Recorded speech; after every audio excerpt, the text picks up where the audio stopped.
Hi, I'm Hope from embroidery.com, and in this video I'm going to show you how to fill in a space using split backstitch. To do the split backstitch, you're going to start by bringing your needle up and then creating a short straight stitch. Next, you're going to bring your needle up that same distance through your fabric and pull, and you're going to bring your needle back down through your fabric by going halfway through that initial straight stitch, splitting it in half and pulling.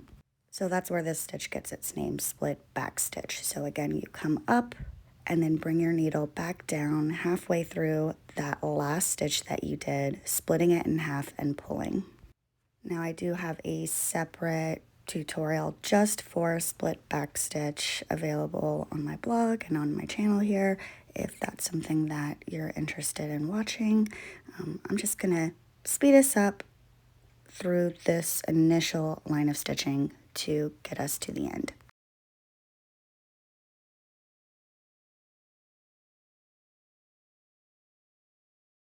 To finish your line of split back stitch, you'll bring your needle up through that last hole you created because we're done with our line of stitching, so we can't go forward anymore, and you'll simply split that last stitch in half. Now to fill in a shape with this stitch, which is typically used to follow lines and curves, but as you can see here, it can be used to fill in loads of different spaces, you're going to make a second line of stitching right next to that initial line of stitching. So I'm going right underneath that initial line of stitching and creating another line of split back stitch, and I'm trying to get as close to that initial line as I possibly can while not splitting the stitches that I've already done on accident as I bring my needle up through my fabric and then back down, splitting my stitches. I've sped us up here because it's really just me doing the split back stitch back and forth, back and forth, back and forth. But I wanted to be able to show you what that looks like as you fill it in. I love using this technique when I want my fill to look a little bit more textured than something like, say, satin stitch. And even though it takes more floss and is more of a finger buster and takes a lot longer than something like satin stitch, it's also paradoxically more forgiving. And by forgiving, I just mean your mistakes aren't as noticeable. Now that you have the basic concept in mind of how to fill in a space with split back stitch, I'm going to show you how I fill in a rounded shape, this circle here, with split back stitch. So the first thing you need to pay attention to when you're filling in a curved shape like a circle is that the tighter your curves are, the shorter your stitches need to be. Again, this is something that you probably have already learned, right? If you've learned about other stitches for following lines and curves, that the tighter the curve, the shorter your stitch length needs to be. And the same is true here when we're going to eventually fill in our circle. So when you're filling in a shape like this, like a circle, you're not just going from up to down like I did with the rectangle. I mean, unless that's what you want to do, in which case that's great. Do whatever feels right for you.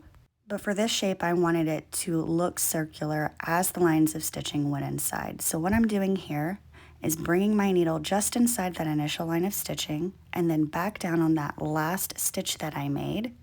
And now I'm going to bring my needle back up again as close to that first line of stitching as I can get it. And I'm going to kind of nudge that last stitch back to the line of stitching so that it looks like it's following that circle shape and splitting it. So I've just finished my initial line of stitching and started my next line of stitching. So in this way, I'm filling in this circle with one continuous line of stitching all the way around until I get to the center. Now you may choose to do it this way, or you may want to make one single line of stitching around your shape, finish that line, and then bring your needle back up just underneath that initial line of stitching and make another single line of stitching. There's really no right or wrong way to do this. Now, if you go to my blog post for this stitch where I've written and photo instructions on how to do this, in case that's easier for you to follow, you'll see that I did it a little bit differently for the circle just above the one that we're stitching right now. So again, for the one that we're stitching right now, I'm doing a continuous line of stitching and swirling my way towards the center. But for this circle just above this one, I did single lines of stitching in concentric circles towards the center. And there's really not a huge difference in what it looks like. It's more about a personal preference.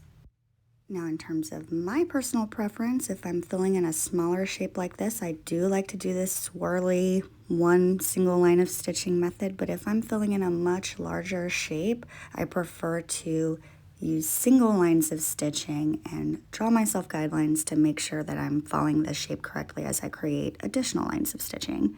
And that will make more sense if you go to the blog post and see exactly what I'm talking about and how I filled in that center circle. Again, I'm going to speed us up here. This is a super time-consuming way to fill in a space, but it just looks so nice. I think it's worth it. So now I'm going to create my last stitch here. I'm not too concerned about which direction it goes in the center because it'll all sort of blend into itself. And now you're going to see me take my needle up through a gap in my stitching that I noticed as I was filling this in. And this is what I mean about this stitch kind of hiding imperfections, because once I've finished filling in my shape here, you're not going to notice where I brought my needle up to fill in a few gaps here and there.